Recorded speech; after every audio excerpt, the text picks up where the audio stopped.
नमस्कार, मैं हूं अंकुर और आप देख रहे हैं सत्य हिंदी का न्यूज बुलेटिन। एक नजर अब तक की सुर्खियों पर। जाने माने गीतकार जावेद अख्तर का एक वीडियो चल रहा है जिसमें वो जय सिया राम का नारा लगा रहे हैं और लोगों से लगवा रहे हैं और साथ ही कह रहे हैं कि जय सिया राम ही कहिएगा। मीडिया रिपोर्ट्स के अनुसार खुद को नास्तिक कहने वाले जावेद अख्तर हाल ही में राज ठाकरे के दीपोत्सव कार्यक्रम में पहुंचे थे, जहां उन्होंने हिंदुओं को लेकर कई सारी बातें कही।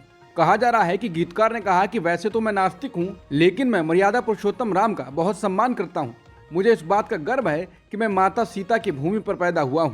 भगवान श्री राम हमारी संस्कृति और सभ्यता का हिस्सा हैं। यही वजह है कि मैंने इस इवेंट में हिस्सा लिया है। जब भी हम मर्यादा पुरुषोत्तम का जिक्र करते हैं तो भगवान श्री राम और माता सीता का ही नाम हमारे जुबान पर आता है। जावेद अख्तर आगे कहते हैं कि सीता और राम प्रेम के प्रतीक हैं। उनका नाम अलग से लेना पाप है। हम उनका नाम अलग से नहीं ले सकते। जो ऐसा करना चाहता था वो सिर्फ और सिर्फ रावण था। अगर आप भी सिर्फ एक नाम लेते हैं तो आपके मन में भी कहीं ना कहीं रावण छुपा हुआ है।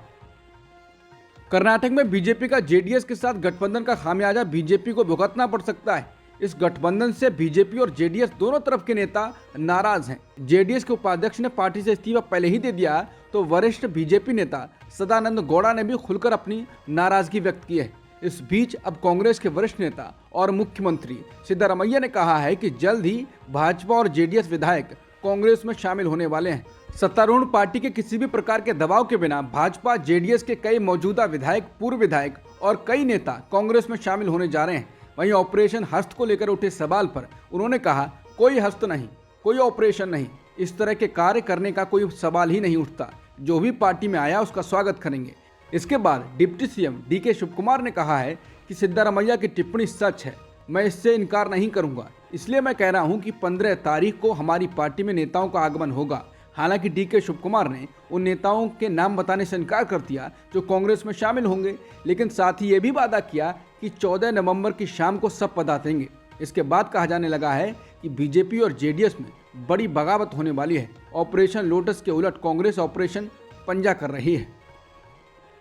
कर्नाटक की सिद्धरामैया सरकार की परेशानियों को इन दिनों वहां पिछले वर्षों में कराए गए जाति सर्वे की रिपोर्ट ने काफी बढ़ा दिया है। एक तरफ कांग्रेस नेता राहुल गांधी और दूसरे कांग्रेस नेता विभिन्न राज्यों में जाति गणना या सर्वे कराने की बात कह रहे हैं। दूसरी तरफ कर्नाटक सरकार पर दबाव बढ़ता जा रहा है कि वो राज्य में कई वर्ष पूर्व हुई जाति जनगणना की रिपोर्ट को सार्वजनिक करे। अब संकट ये है कि इस रिपोर्ट को अगर सिद्धरामैया सरकार सार्वजनिक करती है तो राज्य के दो बड़े जाति समुदाय लिंगायत और वोक्कालिगा नाराज हो सकते हैं। वो इसलिए कि इस रिपोर्ट को लेकर दावा किया जा रहा है कि इसकी लीक हुई सूचना के मुताबिक इस सर्वे में यह बताया गया है कि राज्य का सबसे बड़ा जातीय समूह अनुसूचित जातियों का है, दूसरे स्थान पर मुसलमान है, इसके बाद जाकर तीसरे स्थान पर लिंगायतों की आबादी है। राज्य में आबादी के लिहाज से वोक्कालिगा चौथे स्थान पर है। अब इसकी जानकारी के लीक होने के बाद राज्यों के दो बड़े जाति समुदाय लिंगायत और वोक्कालिगा मांग कर रहे हैं कि जाति सर्वे की इस रिपोर्ट को सरकार स्वीकार न करे। ये दोनों समुदाय कर्नाटक की आबादी को दो सबसे बड़े जाति समुदाय माने जाते रहे हैं। ये दोनों राजनीतिक रूप से काफ़ी ताकतवर हैं, जिनकी आबादी अब तक के दावे के मुताबिक क्रमशः 17 और 14% होने की बात कही जाती है। वहीं अनुसूचित जाति और मुसलमान समुदाय की मांग है कि करोड़ों रुपए खर्च कर करवाए गए सर्वे की रिपोर्ट को जारी किया जाना चाहिए। कर्नाटक की कांग्रेस सरकार के लिए अब संकट ये है कि अगर वो इस रिपोर्ट को स्वीकार करती है और नहीं भी स्वीकार करती है तब भी दोनों की स्थिति में राजनीतिक नुकसान हो सकता है। इसके कारण राज्य सरकार की परेशानी बढ़ चुकी है। दिल्ली के शराब नीति मामले में शुक्रवार को कोर्ट में पेश होने के लिए पहुंचे आम आदमी पार्टी के सांसद संजय सिंह ने बड़ा दावा किया है। जब वो कोर्ट से वापस आ रहे थे तब उन्होंने कहा कि दिल्ली के मुख्यमंत्री अरविंद केजरीवाल को फंसाने के लिए बड़ी साजिश रची गई है। उन्होंने दावा किया सिर्फ गिरफ्तारी नहीं, केजरीवाल के साथ बड़ी घटना को ही अंजाम देने वाले हैं। बता दें, ईडी ने केजरीवाल को भी पूछताछ के लिए बुलाया था। हालांकि चुनावी कार्यक्रमों में व्यस्त होने के कारण केजरीवाल पहुंचे नहीं थे, लेकिन केजरीवाल ये समझ गए हैं कि वो जेल जा सकते हैं, इसलिए वो आम आदमी पार्टी के नेताओं में जनमत संग्रह करा रहे हैं कि जेल के अंदर से भी केजरीवाल मुख्यमंत्री बने रहें। इस पर कई सवाल खड़े हो रहे हैं। आम आदमी पार्टी के वरिष्ठ नेता और राज्यसभा सांसद संजय सिंह को एक बार फिर झटका लगा है। राउज एवेन्यू कोर्ट ने संजय सिंह को 24 नवंबर तक न्यायिक हिरासत में भेज दिया है। कोर्ट के फैसले से स्पष्ट हो गया है कि अब संजय सिंह की दिवाली जेल में ही बीतेगी। हालांकि इस दौरान संजय सिंह को कोर्ट ने विकास कार्यों संबंधी दस्तावेजों पर हस्ताक्षर करने की अनुमति दी है। राजस्थान में पीएम मोदी के द्वारा कन्हैयालाल हत्याकांड का जिक्र करने के बाद कांग्रेस पलटवार पर पलटवार कर रही है। पहले अशोक गहलोत ने कहा कि हत्याकांड के लिए बीजेपी को दोषी बताया और अब राजस्थान में मीडिया से बातचीत करते हुए जयराम रमेश ने बहुचर्चित कन्हैया हत्याकांड के आरोपी रियाज की तस्वीर भी दिखाई। उन्होंने कहा कि कन्हैया हत्याकांड के आरोपी भाजपा नेताओं के साथ हैं। तस्वीर दिखाते हुए जयराम रमेश ने पूछा, ये कौन सी पार्टी का मगरमच्छ है? उन्होंने कहा कि इस आरोपी को 4 घंटे के अंदर हमारी सरकार ने पकड़ लिया, लेकिन ये कौन सी पार्टी का कार्यकर्ता है? बता दें, प्रधानमंत्री मोदी ने गुरुवार को अपनी सभा में कहा था कि राजस्थान की कांग्रेस सरकार ने छोटी छोटी मछलियों को पकड़ा है, जबकि मगरमच्छों को छोड़ दिया है। इसके बाद हथियारों के साथ कांग्रेस ने बीजेपी नेताओं की तस्वीर ही दिखा दी। पीएम मोदी ने बयान दिया था कि कांग्रेस की सरकार में कन्हैयालाल की हत्या हुई। अब इस पर राजस्थान के सीएम अशोक गहलोत ने पलटवार किया है। उन्होंने कहा कि कन्हैयालाल की हत्या बीजेपी के लोगों ने की थी, शायद पीएम को ठीक से जानकारी नहीं है। उन्होंने पत्रकारों से बात करते हुए कहा, किसी ने प्रधानमंत्री को गुमराह किया है या उन्हें ठीक से जानकारी नहीं दी गई है। उन्होंने कल जिस भाषा का इस्तेमाल किया वो लोकतंत्र में आपत्तिजनक है, या शायद वो राजस्थान के माहौल से घबरा गए हैं और ऐसे बयान दे रहे हैं। बीजेपी के लोगों ने ही कन्हैयालाल की हत्या की है। हमने आरोपियों को 2 घंटे के अंदर ही पकड़ लिया था, फिर भी एनआईए ने उसी दिन केस ले लिया, लेकिन हमने कोई आपत्ति नहीं की। अब एनआईए को आगे आना चाहिए और मामले की जानकारी देनी चाहिए। मध्य प्रदेश में आज कांग्रेस के पूर्व राष्ट्रीय अध्यक्ष राहुल गांधी ने जनसभा को संबोधित किया। यहां उन्होंने बीजेपी और अडानी पर जमकर हमला बोला है। राहुल गांधी ने कहा कि मैं भारत जोड़ो यात्रा के दौरान गरीब, किसान सभी से मिला। जहां भी बीजेपी की सरकार थी वहां युवाओं ने मुझसे एक ही बात कही कि हम बेरोजगार हैं। राहुल गांधी ने कहा कि इस देश की नींव खत्म कर दी गई है, क्योंकि भारत की नींव किसान, मजदूर, बेरोजगार युवा, व्यापारी और बेरोजगार हैं। पहली बार देश का किसान टैक्स भरने के लिए मजबूर हो गया है। मजबूर भी बीजेपी ने ही किया है। देश की गरीब जनता जीएसटी देती है। पूरे देश भर की गरीब जनता और किसानों से जीएसटी लिया जाता है और व्यापारियों को दे दिया जाता है। कांग्रेस ने मनरेगा दिया, गरीबों के लिए भोजन का अधिकार दिया। कांग्रेस ने गरीबों की जेब में पैसा दिया, लेकिन नोटबंदी और जीएसटी ने गरीब जेब से पैसा निकाल दिया और यही पैसा अडानी के जेब में डाल दिया जाता है। राहुल ने कहा कि जितना पैसा मोदी जी अडानी और बड़े अरबपतियों को दे रहे हैं, कांग्रेस की सरकार उतना पैसा सबसे गरीब लोगों की जेब में डालेगी और उन्हें अपने पैरों पर खड़ा करेगी। बिहार के डिप्टी सीएम तेजस्वी यादव ने कहा कि भारत के इतिहास में ये पहली बार है कि कुल 75% आरक्षण दिया गया है। बहाली और शैक्षणिक संस्थानों में आरक्षण के 2 विधेयक आज पारित हो गए हैं। हमने दलितों, आदिवासियों, पिछड़े वर्ग और अत्यंत पिछड़े वर्ग के लिए आरक्षण बढ़ा दिया है। इसके साथ ही उन्होंने कहा कि बीजेपी ये नहीं चाहती है कि ये जानकारी लोगों तक पहुंचे। पंजाब में सीएम और राज्यपाल के बीच चल रहे विवाद पर शुक्रवार को सुप्रीम कोर्ट में सुनवाई हुई। इस सुनवाई में पंजाब सरकार द्वारा बुलाए गए विधानसभा सत्र को राज्यपाल द्वारा अवैध बताने और सदन द्वारा पारित विधेयकों को मंजूरी नहीं देने के मामले में सुनवाई की गई। सुनवाई के दौरान सीजेआई डीवाई चंद्रचूड़ ने राज्यपाल के वकील से पूछा कि आप किस शक्ति का प्रयोग करते हुए कह रहे हैं कि स्पीकर द्वारा बुलाया गया सत्र अवैध तरीके से बुलाया जा रहा है। सुप्रीम कोर्ट ने कहा कि पंजाब में जो हो रहा है हम उससे खुश नहीं हैं, ये गंभीर चिंता का विषय है। सुप्रीम कोर्ट ने पंजाब के राज्यपाल द्वारा विधानसभा से पारित विधेयकों को रोके जाने पर नाखुशी जाहिर करते हुए कहा कि आप आग से खेल रहे हैं। हमारा देश स्थापित परंपराओं पर चल रहा है और उनका पालन किया जाना चाहिए। माना जा रहा है कि सुप्रीम कोर्ट ने पंजाब के राज्यपाल पर यह सख्त टिप्पणी कर अन्य राज्यों के राज्यपालों को भी संदेश दे दिया है कि वो अपनी सीमाओं से आगे ना बढ़ें। बीजेपी सांसद निशिकांत दुबे ने महुआ मोइत्रा के मामले में कहा कि अगर कोई सांसद कहता है कि मेरी ओटीपी का इस्तेमाल 4 अन्य लोग करते हैं तो यह गलत है। सरकार ने यह अधिकार नहीं दिया है। अगर हमें एक पोर्टल और लॉगिन क्रेडेंशियल मिला है क्योंकि हम सांसद हैं। उन्होंने कहा कि लोकसभा सचिवालय ने सभी सांसदों के लिए एक पीए दिया है और अगर वो पीए सक्षम नहीं है तो आप उसे हटा सकते हैं और एक नया नियुक्त कर सकते हैं, लेकिन आप किसी बाहरी व्यक्ति को अपना लॉगिन क्रेडेंशियल नहीं दे सकते। उन्होंने कहा कि भारत के बारे में संवेदनशील उसमें जानकारी होती है। उन सूचनाओं से बाजार में हेराफेरी की जा सकती है। जो लोग ये कह रहे हैं वो बकवास कर रहे हैं।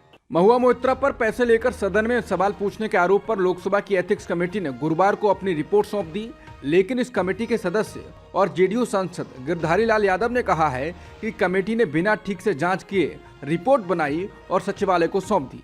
समाचार एजेंसी एएनआई से बात करते हुए गिरधारी लाल यादव ने कहा कि उन्होंने बैठक खत्म करने में 2 मिनट भी नहीं लगाए। उन्हें चर्चा करनी चाहिए थी। उन्होंने जो रिपोर्टें सौंपी थी उस पर बहस होनी चाहिए थी। पहले ही कहा गया कि जो लोग विरोध में हैं वो डिसेंट नोट दें। बिना बहस कराए आखिर कैसे मान लिया गया कि हम विरोध ही करेंगे। बात किसी के मान अपमान की नहीं है, ये बात यह है कि जांच सही से नहीं हुई है। टीएमसी सांसद महुआ मोइत्रा के चीरहरण के आरोप पर बीजेपी सांसद निशिकांत दुबे का कहना है कि महुआ मोइत्रा के दोस्त उनका चीरहरण कर रहे हैं। ये बात दानिश अली और गिरधारी यादव से पूछनी चाहिए। एथिक्स कमेटी की रिपोर्ट कब आएगी? सारा सार्वजनिक कर दिया जाएगा, सब कुछ स्पष्ट हो जाएगा। लेकिन जो समझ आ रहा है कि महुआ का चीरहरण दानिश अली ने किया है, इंडिया गठबंधन ने किया है। उन्होंने कहा कि मूर्खों से दोस्ती तब करिए जब होशियार दुश्मन ना बचे। दिल्ली सरकार ने ऑड इवन योजना को अब स्थगित कर दिया है। दिल्ली सरकार के पर्यावरण मंत्री गोपाल राय ने कहा कि कल रात से दिल्ली के अंदर जिस तरह से मौसम में बदलाव हुआ है, दिल्ली के अंदर पिछले 8-10 दिन से हवा की गति जो एक ठहराव में थी, तापमान नीचे जा रहा था, प्रदूषण के स्तर में लगातार बढ़ोतरी हो रही थी, बारिश से अब उसमें सुधार हुआ है। उन्होंने कहा कि इसमें और सुधार की स्थिति देखी जा रही है। इसे देखते हुए अभी सरकार ने फैसला किया है कि 13 तारीख से 20 तारीख तक का ऑड इवन दिल्ली में जो फैसला था उसे स्थगित कर दिया जा रहा है। दिवाली के बाद दिल्ली के प्रदूषण की स्थिति की समीक्षा की जाएगी। भारत के रक्षा मंत्री राजनाथ सिंह ने भारत और अमेरिका के बीच साझेदारी को बेहद अहम बताया है। अमेरिकी रक्षा मंत्री ने भी दोनों देशों के बीच रणनीतिक संबंध की जरूरत पर बल दिया। इजराइल हमास युद्ध के बीच भारत और अमेरिका के बीच 2+2 स्तर की यह बैठक हो रही है। समझा जाता है कि मध्य पूर्व में अमेरिका का समर्थन हासिल करने के उद्देश्य से विदेश मंत्री एंटनी ब्लिंकन भारत पहुंचे हैं। भारत के विदेश मंत्री एस जयशंकर और रक्षा मंत्री राजनाथ सिंह एंटनी ब्लिंकन और अमेरिकी रक्षा सचिव लॉयड ऑस्टिन के साथ बैठक कर रहे हैं। हीरो मोटोकॉर्प के चेयरमैन एवं प्रबंध निदेशक पवन कांत मुंजाल के खिलाफ ईडी पहले से मनी लॉन्ड्रिंग के एक मामले में जांच कर रही है। ईडी ने ट्वीट कर बताया है कि उसने मुंजाल की दिल्ली में 3 अचल संपत्तियों को जब्त किया है, जिनकी कीमत करीब 25 करोड़ रुपए है। ईडी ने बताया कि मनी लॉन्ड्रिंग मामले के संबंध में ये कार्रवाई की गई है और कुल मिलाकर करीब 50 करोड़ रुपए की संपत्ति जब्त और कुर्क की गई है। बीबीसी की रिपोर्ट के अनुसार ईरान के विदेश मंत्री हुसैन आमिर अब्दुल्लाहियन ने अपनी कतरी समकक्ष शेख मोहम्मद बिन अब्दुल रहमान के साथ इजराइल हमास युद्ध को लेकर फोन पर बातचीत की है। ईरान के विदेश मंत्रालय ने गजा में इजरायली हमलों की निंदा की और कहा कि गजा में स्थितियां चिंताजनक हैं। बयान में कहा गया है कि दोनों देशों ने बातचीत की है कि कैसे राजनीतिक तरीकों का इस्तेमाल कर इजरायल के हमले का अंत करने, युद्ध विराम तुरंत लागू करने और घेरेबंदी और युद्ध से बेहाल गजा के लोगों को मानवीय सहायता पहुंचाने का काम किया जा सकता है। दोनों मंत्रियों ने युद्ध विराम को लेकर भी बात की। ईरान के विदेश मंत्री अब्दुल्लाहियन ने कहा कि गजा के नागरिकों के खिलाफ तेज होते युद्ध के कारण संघर्ष का दायरा बढ़ने की संभावना अब अपरिहार्य बन चुकी है। सऊदी अरब के प्रिंस मोहम्मद बिन सलमान ने राज्य की राजधानी रियाद में आयोजित अफ्रीकी सऊदी शिखर सम्मेलन के दौरान अपनी टिप्पणी की। उन्होंने कहा कि गजा पट्टी को सैन्य हमलों, नागरिकों को निशाना बनाया जा रहा है। इजरायली कब्जे वाले अधिकारियों द्वारा अंतर्राष्ट्रीय कानूनों का उल्लंघन किया जा रहा है और हम इसकी निंदा करते हैं। उन्होंने कहा कि हम इस युद्ध और फिलिस्तीनियों के जबरन विस्थापन को रोकने की आवश्यकता पर जोर दे रहे हैं। गजा के स्वास्थ्य मंत्रालय का कहना है कि इजरायली टैंक सभी दिशाओं से 4 अस्पतालों को घेर रहे हैं। उनका कहना है कि इस क्षेत्र में कई स्कूल और आवासीय भवन भी शामिल हैं। मंत्रालय ने पुष्टि की है कि हजारों मरीज, चिकित्सा कर्मचारी और विस्थापित लोग बिना पानी या भोजन के अस्पतालों के अंदर फंसे हुए हैं। गजा शहर के अल रंतीसी अस्पताल के लोगों ने इसको लेकर सोशल मीडिया पर एक वीडियो पोस्ट किया है, जिसमें एक महिला कह रही है कि हम अल रंतीसी अस्पताल के अंदर फंसे हुए हैं। इस इलाके को इजरायली टैंकों ने चारों तरफ से घेर लिया है। हमें खाली करने की चेतावनी दी गई थी, लेकिन रेड क्रॉस या किसी संगठन का कोई प्रतिनिधि नहीं है जो यहाँ सभी रोगियों और नागरिकों की सुरक्षा की गारंटी दे सके। सैकड़ों लोग अस्पताल के अंदर फंसे हुए हैं। गजा में भेजी जा रही मानवीय सहायता बढ़ाने को लेकर तुर्की के राष्ट्रपति रेसेप तैयब अर्दोआन और अमेरिका के विदेश मंत्री एंटनी ब्लिंकन के बीच बातचीत हुई है। अर्दोआन का कहना है कि तुर्की यात्रा पर आए विदेश मंत्री के साथ बातचीत में उन्होंने गजा में हर रोज ट्रकों की संख्या को कम से कम 500 तक बढ़ाने पर चर्चा की है। समाचार एजेंसी रॉयटर्स के साथ बातचीत में उन्होंने कहा कि इस प्रस्ताव पर अमेरिकी विदेश मंत्री ने सकारात्मक रुख अपनाया है। तुर्की ने कई देशों के सहयोग से एम्बुलेंस, खाना, पानी और दवाएं गजा के लोगों को उपलब्ध कराने का वादा किया है। इसके अलावा तुर्की ने युद्ध में घायल हुए फलस्तीनी लोगों और पुरानी बीमारियों वाले मरीजों को तुर्की के अस्पतालों में शिफ्ट करने की पेशकश भी की है। इजरायली प्रधानमंत्री बिन्यामिन नेतन्याहू ने अब गजा को लेकर अपना बदला हुआ बयान दिया है। उन्होंने अब कहा है कि युद्ध खत्म होने के बाद भी इजरायल गजा को जीतना, उस पर कब्जा करना या शासन करना नहीं चाहता है। नेतन्याहू ने कहा कि लेकिन एक क्रेडिबल फोर्स होगी जो गजा में जरूरत पड़ने पर घुस सकेगी ताकि आतंकवाद को उभरने से रोका जा सके और 7 अक्टूबर जैसी घटना फिर कभी दोहराई ना जा सके। बता दें, इससे पहले नेतन्याहू ने कहा था कि युद्ध के बाद गजा की सुरक्षा व्यवस्था की जिम्मेदारी अनिश्चितकाल तक इजरायल के पास होगी। इस बयान की अमेरिका ने आलोचना की थी। इसके बाद अब उनके रुख में बदलाव आया है। अमेरिकी राष्ट्रपति जो बाइडेन ने गुरुवार को सोशल मीडिया प्लेटफॉर्म एक्स पर इस बात को कंफर्म किया है कि इजरायल उत्तरी गजा के कुछ हिस्सों में दिन में 4 घंटे के लिए सैन्य अभियान रोकने पर सहमत हो गया है ताकि लोगों को 2 मानवीय गलियारों से भागने की अनुमति मिल सके। बाइडेन ने कहा कि 2 दिन पहले 96 ट्रक आपूर्ति गजा में प्रवेश कर रहे थे और कल 106 ट्रक थे, लेकिन हमें और जल्द ही देखने की जरूरत है। हम हर दिन कम से कम 150 ट्रक लाने का लक्ष्य रख रहे हैं।